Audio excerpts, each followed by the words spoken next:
días, hermanos y hermanas, o buenas tardes o buenas noches, dependiendo a qué horas usted esté mirando esta lección. Es un gusto para nosotros saludarles en nombre de la Iglesia Advenimiento del Séptimo Día, los Tres Ángeles, que en el estado de Texas, por la gracia de Dios, proclama la verdad presente para el mundo a través de los canales de televisión y radio a nivel local, en el estado y a través del internet. Así que estoy muy contento, muy agradecido con Dios de que miles de personas estén conectados con nosotros a través de lo que hacemos.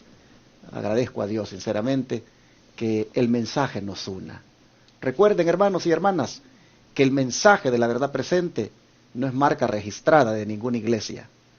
Es aquí, en la palabra de Dios, que está para todos los que querramos obedecerla, seguirla, y en ese sentido, los que creamos en la verdad presente, los que estemos en sintonía con la verdad presente, pues hermanos, estamos en el mismo barco. Yo por eso le doy gracias al Señor, porque miles están conectados con nosotros a través de los mensajes que predicamos los sábados y a través de la lección de escuela sabática. Gloria a Dios por eso. Amén. Porque nos sentimos indignos de tan grande privilegio, pero así es el Señor, nos da estos gozos, esta satisfacción de alcanzar muchas personas.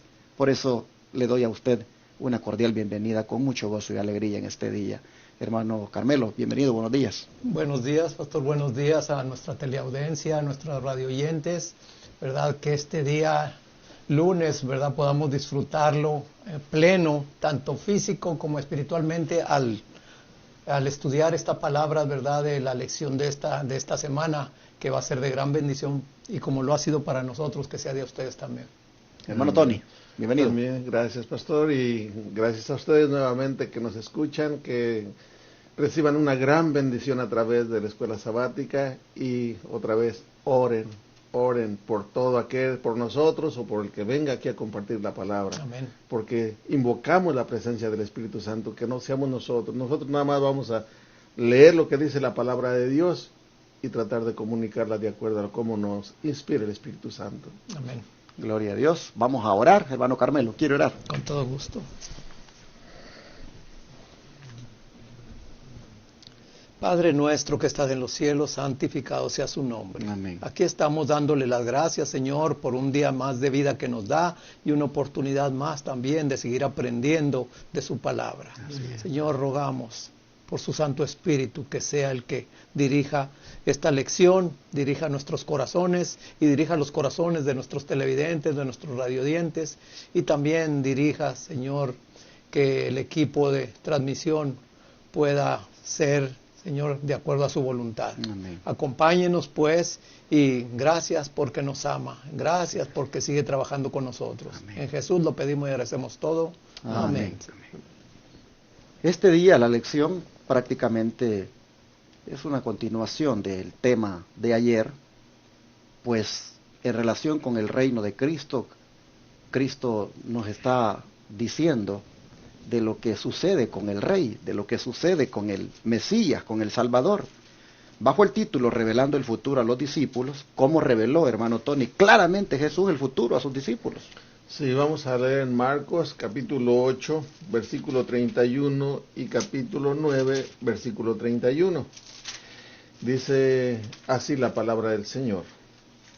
Y comenzó a enseñarles que le era necesario al Hijo del Hombre padecer mucho y ser desechado por los ancianos, por los principales sacerdotes y por los escribas, y ser muerto y resucitar después de 3 días. 9:31, dice así. Porque enseñaba a sus discípulos y les decía, el Hijo del Hombre será entregado en manos de hombres, y le matarán, pero después de muerto resucitará al 3er día. Hay dos cosas aquí que a mí me llamaron la atención. La primera pues es que les está anunciando lo que va a hacer de nuestro Señor Jesucristo, de ese maestro a quien ellos dejaron todo por seguirle. Les está anunciando ese futuro de lo que le iba a pasar, ¿verdad? Pero aunque les dice que va a ser muerto, también les dice que va a resucitar al 3er día. Esa es una de las cosas que él les menciona. Pero también en el 8:31 lo voy a volver a leer, que dice, y comenzó a enseñarles que le era necesario al Hijo del Hombre padecer mucho y ser desechado por los ancianos, por los principales sacerdotes y por los escribas. Como es que ellos ya sabían de las Escrituras, esperaban un Mesías, y sin embargo a ese Mesías lo estaban rechazando, y rechazaban porque les hablaba la verdad. Recordemos que mismo Juan el Bautista les estaba hablando la verdad, y por eso la gente salía a escuchar a Juan el Bautista. Pero Juan el Bautista hablaba de nuestro Señor Jesucristo, que iba a ser más grande que él no era digno de desatar las correas de sus zapatos. Pues bien, el liderazgo, los líderes, como ya se mencionó el día de ayer, el mismo liderazgo, el que debía de apoyar al Mesías, al Señor Jesús, eran los más acérrimos enemigos. Y hoy en día sucede lo mismo, y más cuando el que está enseñando, cuando el que está compartiendo la palabra es una persona que no es pastor, que es una persona del vulgo. Aún más todavía se enojan y lo critican y lo tratan de humillarlo. Pero la palabra de Dios, miren lo que dice en Hechos capítulo 4 versículos 13, me parece. Sí, es Hechos 4:13, dice: entonces, viendo el denuedo de Pedro y de Juan, y sabiendo que eran hombres sin letras y del vulgo, se maravillaban y les reconocían que habían estado con Jesús. Estos hombres eran sin letra, pero habían estado con Jesús. Hermano, si tú estás con Jesús, puede ser que no sepas, como ya lo he mencionado en otras veces, no sepas ni leer bien, ni escribir bien, porque no tuviste escuela, mas sin embargo cuando hablas de la palabra de Dios, es el Señor el que está hablando, hermanos, y Él va a usar esta clase de gente para humillar, como lo hizo con los apóstoles, humillando a los líderes, a los sacerdotes. Debemos de tener mucho cuidado. Saben, hermanos, que nosotros miramos acá que prácticamente toda la maquinaria religiosa, Jesús está diciendo, se me va a venir encima. Porque es interesante, el verso 8:30, capítulo 8:31, dice que va a padecer mucho y ser desechado por los ancianos, los principales sacerdotes y los escribas. ¿Qué les parece? Aquí nosotros vemos, hermanos, toda la directiva, toda la, como dije, la maquinaria eclesiástica judía se iba a venir en contra del Señor, en contra del Rey, en contra del reino de Dios. Miren, al punto dice el Señor que le iba a tocar padecer mucho de ellos y ser desechado por ellos y ser muerto prácticamente por culpa de ellos. Pero al mismo tiempo el Señor les dice, pero voy a resucitar. En otras palabras, ellos no van a terminar ganando en este asunto, en este conflicto. Finalmente, yo voy a salir victorioso. Pero escuchar esas palabras, hermano Carmelo, Pedro, ¿cómo reaccionó? Los discípulos mismos, ¿cómo reaccionaron al escuchar que todo mundo se le va a venir encima al Señor, que toda la maquinaria va a estar sobre él para desecharlo, hacerlo sufrir? ¿Cómo reaccionó Pedro? Bueno, antes de leer, ¿verdad? Aquí en Marcos 8:32, me gustaría hacer un comentario de lo que están diciendo aquí mis hermanos, ¿verdad? De cuando la influencia, hermanos, cuando la influencia es tal, ¿verdad? Que no miras tú por otro lado alguna otra opinión, te lleva la corriente, se bloquea el cerebro como estaba bloqueado el de todos estos fariseos, principales, sacerdotes, ¿verdad? Estaban bloqueados ellos porque ellos esperaban, aún los discípulos estaban incluidos entre ellos porque ellos esperaban otra clase de reino, ¿verdad? ¿Y cómo controlaban a la gente? Y cómo la controlaban, exactamente. Pero hermanos, si el Señor te dice que la verdad te hará libre, aquí está la palabra, que es la que te hace libre. Precisamente estábamos comentando acerca, ¿verdad?, de una persona que se le estaba dando estudios, pero esta persona estaba tan cauterizada, estaba tan adoctrinada en una doctrina, ¿verdad?, en la cual él no veía otra cosa más que esa doctrina era la principal. Entonces ya cuando tu mente está bloqueada ya no puede entrar la verdad, aunque sea la verdad. Si tú no abres, si tú no pides ayuda al Señor, que el Santo Espíritu te pueda clarear bien su palabra, tú vas a seguir bloqueado en esa doctrina. Así estaban estas personas y aún como decimos los discípulos. Pero vamos a ver cuál fue la reacción de Pedro aquí en el versículo de 8:32. Vamos a ver, dice 8:32, dice, y claramente decía esta palabra, hablando Jesús. Entonces Pedro, tomándole aparte, comenzó a reprenderlo. Y vamos a ver también en 9:32, que es lo que nos dice. Pero ellos no entendían este dicho y tenían miedo de preguntarle. Así es que, hermano, una cosa en el primer versículo que leímos, vemos aquí, ¿verdad?, que Pedro aún todavía pensando en una forma diferente, pensando en una forma humana, terrenal, ¿verdad?, reprendiendo a Jesús porque estaba hablando de eso, ¿verdad? Entonces, ¿cuántos de nosotros también no nos aferramos a unas cosas, aunque las veamos literal y espiritualmente las veamos de otra manera, pero no queremos dar nuestro brazo a torcer? Decimos, no, yo tengo la verdad ¿verdad? Y esa es la verdad. ¿Por qué? Porque tu corazón, tu mente está bloqueada, hermano. Pero dejemos que la palabra de Dios sea libre y nos haga libres y podamos entenderla como el Señor quería hacérselas entender allí. ¿Por qué? Porque ellos no esperaban esas palabras de Jesús que iba a padecer por estos líderes de aquel entonces y hoy en día también nosotros. ¿A cuántos de nosotros no se nos ha acusado? ¿Qué estás haciendo con esa gente fanática? ¿Qué estás haciendo con esa gente que disidente todavía le dicen a uno? Pero realmente, hermanos, cuando el Espíritu Santo te ha tocado y te ha hecho ver las cosas, no hay otra alternativa más que decir, Señor, guíame a donde está la verdad. Pero hermano Tony, ¿cómo ve usted aquí a Pedro al escuchar que le van a hacer todo eso a su líder, a su rey, a su salvador? ¿Cómo ve usted su reacción? ¿Será que al ver, como decimos, la cosa seria también en este tiempo, algunos de los suyos del Señor reaccionemos como Pedro? Bueno, hablando de Pedro, debemos de recordar primero la lucha contra quién es.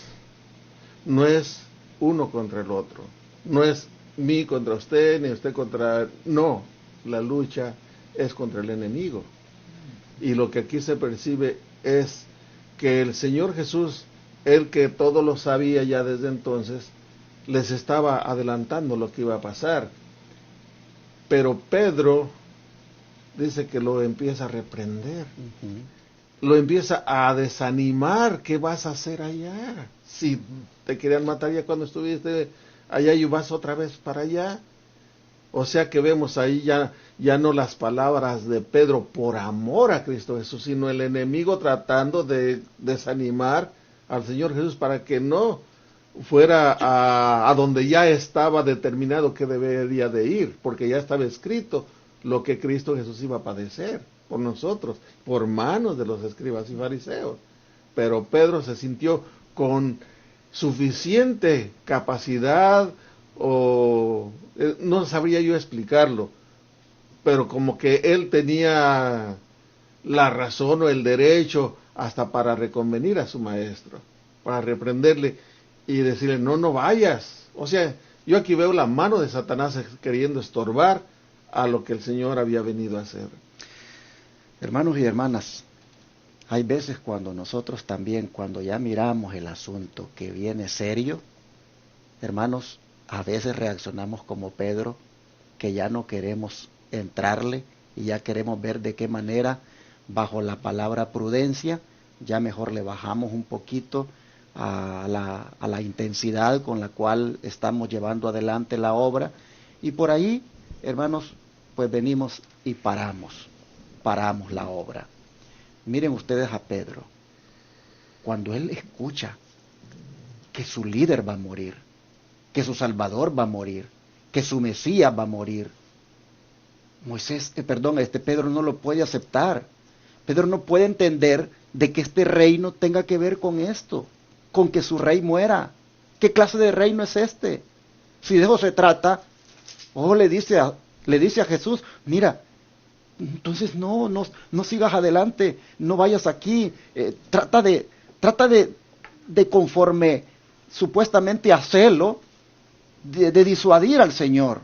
Lo comenzó a reconvenir. Hermanos, llega para nosotros muy pronto una hora difícil, una época donde vamos a ser zarandeados. Viene para el pueblo de Dios, hermanos, una persecución. La libertad religiosa que ahora tenemos nos la van a quitar y nos vamos a ver enfrentados, hermanos, a la oposición. ¿Cómo vamos a actuar nosotros desde ya? ¿Con determinación? ¿Con perseverancia? ¿Con firmeza en lo que ya sabemos? ¿O por lo que vemos, hermanos, que están diciéndose que viene, ya nos va a entrar el miedo y entonces mejor nos vamos a apartar? Mira, mi hermano, en esta pandemia ya se comenzaron a ver reacciones de muchos hermanos. Algunos, bajo la prudencia, les ha agarrado un miedo que dejaron, aun cuando las iglesias están abiertas ya, dejaron de congregarse. Es más, algunos hasta se han enfriado tanto que se la pasaron en toda la pandemia en su casa mirando película tras película, hermanos, de manera que se volvieron ya seculares. Y lo digo porque he hablado con muchos y mucha gente me cuenta de hijos que han perdido la fe en esta pandemia. Hermanos, Satanás utilizó la pandemia para meterle miedo a muchos hermanos, de manera que hoy, aunque las iglesias están abiertas, no quieren ir. Y mucho menos si el pastor predica sobre la mano satánica que está detrás de todo esto. Todavía más miedo les da ir a escuchar un mensaje así. La gente, hermanos, con esos temas de amor, prácticamente no quieren escuchar ahora temas apocalípticos, temas escatológicos, temas que tengan que ver con el tiempo del fin. Y muchos están mostrando su debilidad, su carácter, que no están preparados para lo que viene. Y como Pedro, tratan por ahí de disuadir a aquellos que por la gracia del Señor, bajo la convicción del Espíritu Santo, creemos que no podemos, hermanos, dejar de proclamar el mensaje y que debemos seguir adelante. Oh, mis hermanos, asegurémonos que no caigamos en la actitud de Pedro, que cuando escucha que los problemas vienen, que cuando escuchan que la muerte es lo que viene, mejor trata de disuadir a su maestro de que no siga adelante. Así nosotros vemos que estaba, hermanos, el reino que el Señor había venido a establecer. Y bueno, hermano Carmelo, ¿cómo intentó Jesús corregir? Bueno, más bien, hermano Tony, usted por favor léame estos textos. ¿Cómo intentó Jesús corregir el malentendido común con respecto a su reino? Porque realmente Pedro lo que está aquí es malentendiendo el reino. Él no puede concebir que Jesús tenga que morir en ese reino. ¿Cómo entonces el Señor, en otro evangelio, en este caso Juan, vino y trató de corregir ese malentendido? Sí, vamos a leer el evangelio de San Juan, capítulo 18, versículo 36. Dice así: respondió Jesús, mi reino no es de este mundo. Si mi reino fuera de este mundo, mis servidores pelearían para que yo no fuera entregado a los judíos. Pero mi reino no es de aquí. Aquí el Señor Jesús les está diciendo, no es como ustedes piensan este reino. porque en la mente de los apóstoles, como de todo el judío, era que al venir el Mesías esperado, él los iba a sacar de la esclavitud romana, y él sería el rey, y por eso es que hasta hubo discusiones entre ellos, quién sería el mayor, quién estaría a su derecha y a su mano izquierda, porque esperaban que fuera un reino terrenal. Mas aquí el Señor quiere abrir el entendimiento diciéndole que su reino no era de este mundo, porque el reino del Señor comienza en el corazón, y es el amor, el fundamento del reino de los cielos, del reino que Cristo hablaba, está fundado en el amor, mientras que en el ser humano normalmente no hay eso. Eso tenemos que adquirirlo, aunque somos hechos a la semejanza de Dios y Dios es amor, así lo dice la palabra. El que no ama no conoce a Dios, porque Dios es amor, y eso debe de existir entre nosotros. Pero desgraciadamente nos hemos alejado mucho. Por eso, al entrar en el reino de Dios, tenemos que tener amor unos con otros, y así de esa manera vamos a pertenecer al reino de Cristo Jesús, que está fundado en el amor. Volviendo a Pedro, mis hermanos, entonces podemos ver de que Pedro no comprendía que en el reino de Cristo hubiera sufrimiento. Pedro tenía, y al igual que los judíos, como dice mi hermano Tony, quería un reino pues ya de gloria aquí en la tierra, un reino donde la gloria de Israel fuera la que prevaleciera en todo el mundo, un reino donde todas las naciones se sometieran. Pedro está confundido entonces, él quiere ya ese reino, él quiere ya que se disfrute ese reino, donde los romanos sean sometidos, donde las naciones sean sometidas, pero oír de que el Mesías va a morir en el reino, él no lo comprende, y por eso el Señor les dice que miren, mi reino no es de este mundo. Ustedes tienen que entender, mi reino no es de este mundo. Y bueno, ¿cómo confunden, hermano Carmelo? Muchas personas su reino de gracia con el futuro reino de gloria, que era el que Pedro ya quería que se estableciera allí. Vamos a leer aquí dos declaraciones, pero léase usted la primera, la que está en el Deseo de toda la gente, página 470. La comentamos y luego el hermano Tony la siguiente. Bueno, antes de eso, ¿verdad? Yo quiero hacer un comentario acerca de este versículo 9 de 18:36. Pero yo quiero comentar el siguiente versículo, que es el 37, porque realmente aquí Jesús no está hablando con los discípulos, aquí está hablando con Pilato.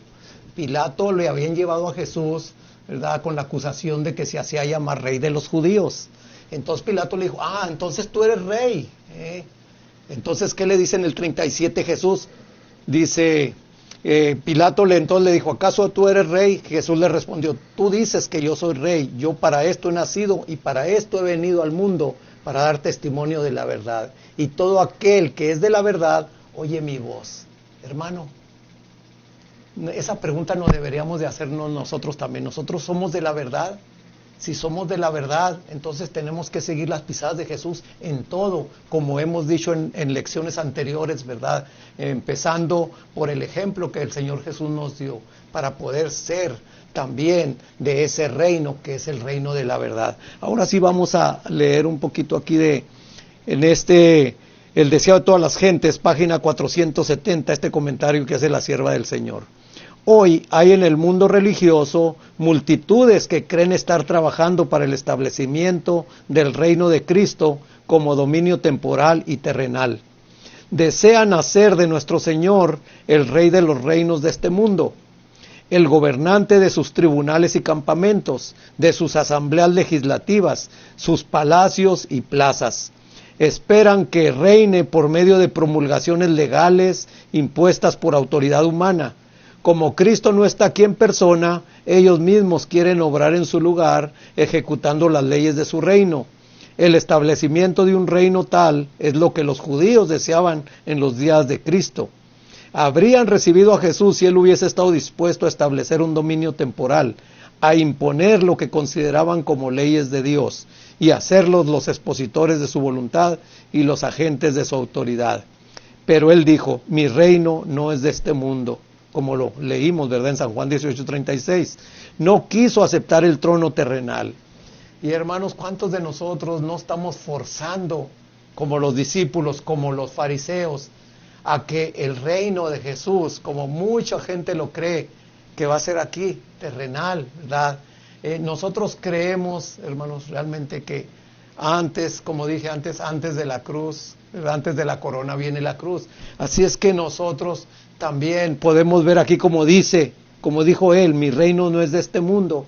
Nosotros como Pedro, ¿verdad? Hay veces que dialogamos con otras personas y a veces hasta discutimos acerca del reino y no mostramos verdaderamente que el reino de Dios empieza en cada corazón de nosotros. Hermano Tony, Sí, la siguiente cita. Sí. Dicen Consejos sobre la Salud, página 44, y en Deseado de todas las gentes, en la página 471. Dice, ahora, como en los días de Cristo, la obra del reino de Dios no incumbe a los que están reclamando el reconocimiento y apoyo de los gobernantes terrenales y de las leyes humanas, sino a aquellos que están declarando al pueblo en su nombre aquellas verdades espirituales que obran en quienes las reciban.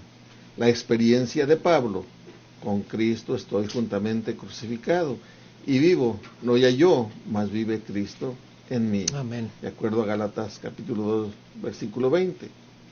Muchos de nosotros somos piedras toscas de la cantera, pero cuando echamos mano de la verdad de Dios, su influencia nos afecta, nos eleva y elimina de nosotros toda imperfección de pecado.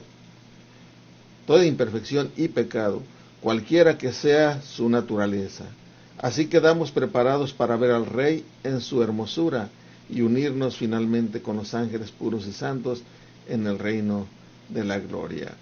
Que está hablando ahora del reino de la gloria del Señor. Pero aquí también menciona, dice que ahora, como en los días de Cristo, la obra del reino de Dios no incumbe a los que están reclamando el reconocimiento y apoyo de los gobernantes terrenales y de las leyes humanas. O sea que hay quienes echan mano para establecer una autoridad, un poder aquí, echan mano de poderes seculares, como aquí lo está diciendo. Pero en el reino del Señor, el Señor dijo, dar a César lo que es del César y a Dios lo que es de Dios. No lo mezcles. Y en la parte final, que es la que habla del reino de gloria, dice, muchos de nosotros somos piedras toscas de la cantera, pero cuando echamos mano de la verdad de Dios, su influencia nos afecta, nos eleva y elimina de nosotros toda imperfección y pecado. Si no estudiamos y no meditamos en la palabra, porque no es nada más leerlo, es estudiarlo, meditar, escudriñar. Cuando eso hacemos, la palabra misma nos está enseñando dónde estamos fallando y qué es lo que nos estorba para llegar a los pies del Señor, a entrar en este reino. Pero a mí me llama la atención esto, hermano, disculpe, me llama, nosotros somos piedras toscas de la cantera. Cuando alguna persona va a venirte a hablar y te va a decir ciertas cosas, ¿y este quién es? Si este yo lo conocía ya en mi rancho, ¿verdad? Que andaba también cuidando vacas. ¿Este quién es para que me venga a decir qué debo hacer y qué no debo hacer? Pero hermano, fíjate lo que dice ahí la palabra de Dios, que la palabra de Dios nos eleva, ¿verdad? Sí. Dice, y no solamente nos eleva, dice que elimina de nosotros toda imperfección y pecado. Hermano, nos purifica, en otras palabras, la palabra del Señor. Nos va a doler, pero es necesario. Es necesario, exactamente.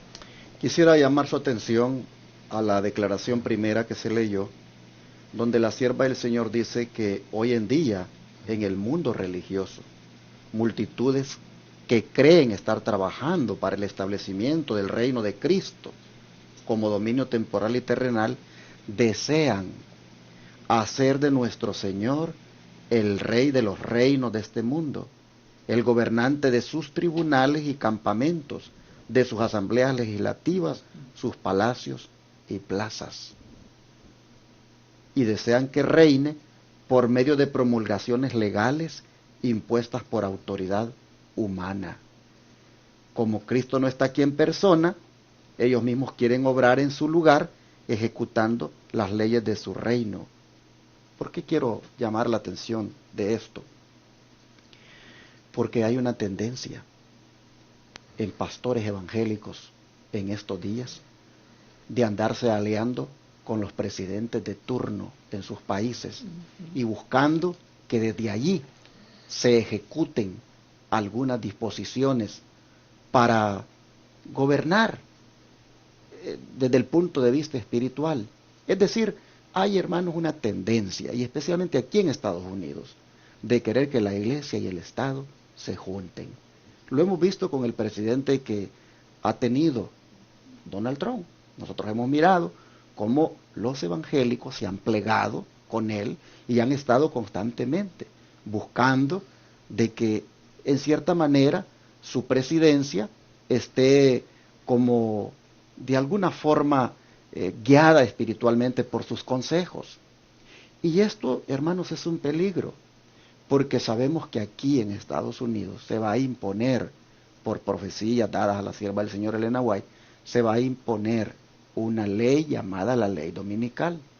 ¿Por qué? Porque está esta tendencia del mundo religioso de querer hacer, dice, de que el Señor reine a través de las asambleas legislativas, de los tribunales y campamentos. ¿Por qué creen ustedes que aquí en Estados Unidos, en la Corte Suprema de Justicia, ya hay 6 jueces católicos? ¿Cuál es la tendencia de querer llenar de jueces católicos la Corte? Porque eventualmente en el mundo religioso está esa tendencia que a través de las cortes se llega a legislar de parte del rey. ¿Por qué hay una tendencia en algunos religiosos a querer llegar a ser hasta presidentes? Como Joe Biden, que es católico. ¿Cuál es la tendencia de que jesuitas se hayan involucrado ya en el Senado, en el Congreso, que estén metidos en política? ¿Cuál es la tendencia? Porque hay, dice, en el mundo religioso, de querer que el rey gobierne a través de las asambleas legislativas, a través de las cortes. Hermanos, ¿por qué? Porque quieren que de alguna manera el reino de Cristo se establezca aquí bajo la óptica de ellos. La sierva del Señor nos está diciendo acá que eso es actuar igual como quisieron los fariseos que Jesús estableciera el reino. Eso es actuar igual como Pedro también quiso que se estableciera, y Jesús dice: no, mi reino no tiene nada que ver con política, mi reino no tiene nada que ver con asambleas legislativas, no tiene nada que ver con cortes, dice Cristo. Mi reino no es de este mundo, mi reino es espiritual, mi reino se establece en el corazón de la gente que me recibe y me acepta como su único salvador. Ese es mi reino, esos son mis súbditos. Y esto lo que hacen es servirme por amor, me adoran. Esto lo que hacen es expandir mi reino, llevando el mensaje, sembrando el amor, sembrando también la verdad tal como ha sido revelada. Amén. Hermanos y hermanas, así Jesús está, al revelar su futuro, diciendo claramente en qué consiste su reino. Ya vendrá el reino de la gloria, ya vendrá el reino, hermanos, donde allí no va a haber sufrimiento, donde allí no van a haber conflictos, donde allí no van a haber pleitos. Ahí, hermanos, será un reino donde felices disfrutaremos para siempre. Por ahora estamos en el reino de la gracia y nadie lo debe establecer por la fuerza ni con decretos legislativos de ninguna manera. El Señor nos ha enseñado ahora otra vez en qué consiste su reino. Deleitémonos, hermanos, en el reino de la gracia. Disfrutemos de esta gracia. Amén. Si hemos pecado, si hemos, hermanos, fallado al Señor, vengamos, que el reino de la gracia está disponible para darnos, hermanos, su perdón, para extender su misericordia. Aproveche usted, hermano televidente, hermano radiovidente, si usted ha pecado, si usted ha andado haciendo lo malo delante de Dios, venga ahorita, mire al reino de la gracia. Hay perdón en esta gracia, hay misericordia. Amén. Disfrute ya de este reino. Nosotros aquí estamos muy agradecidos porque el Señor con su gracia nos ha alcanzado y en este reino estamos deleitándonos. Sabemos que nos vienen sufrimientos porque nuestro Señor lo ha dicho, pero también sabemos que disfrutaremos un día del reino de la gloria, mis hermanos. De eso hablaremos ya a partir de mañana. Pero vamos a orar otra vez para darle gracias a Dios por la lección. Amén. Amado Padre, hemos visto otra vez cómo tú has revelado el futuro a los discípulos Y has dicho claramente que sí, habrá un reino, pero no es de este mundo, y por ahora el reino es espiritual, el que has venido a establecer. Y este, Señor, es el que prácticamente nosotros por tu gracia y amor hemos entrado a este reino.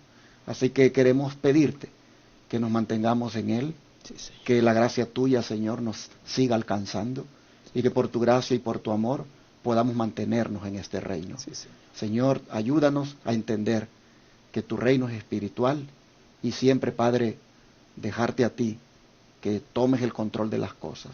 Sí, Sé que hay esa tendencia, Señor, en el mundo religioso, como tu sierva lo ha dicho, de querer que tú establezcas el reino a través de leyes. Y es así, Padre, como sabemos, se busca anular la ley de Dios, imponiendo un día de reposo falso, que la gran mayoría observa, pero que por ley en algún momento está profetizado que se va a implementar, Señor. Y entonces sabemos que estará cumpliéndose lo que acabamos de leer, pero Señor, ayúdanos a nosotros a mantenernos firmes en los principios de tu reino, basados en la santa ley de Dios. Amén. Rogamos que nos ayude, te lo pedimos en el nombre de Jesús. Amén. Amén. Amén.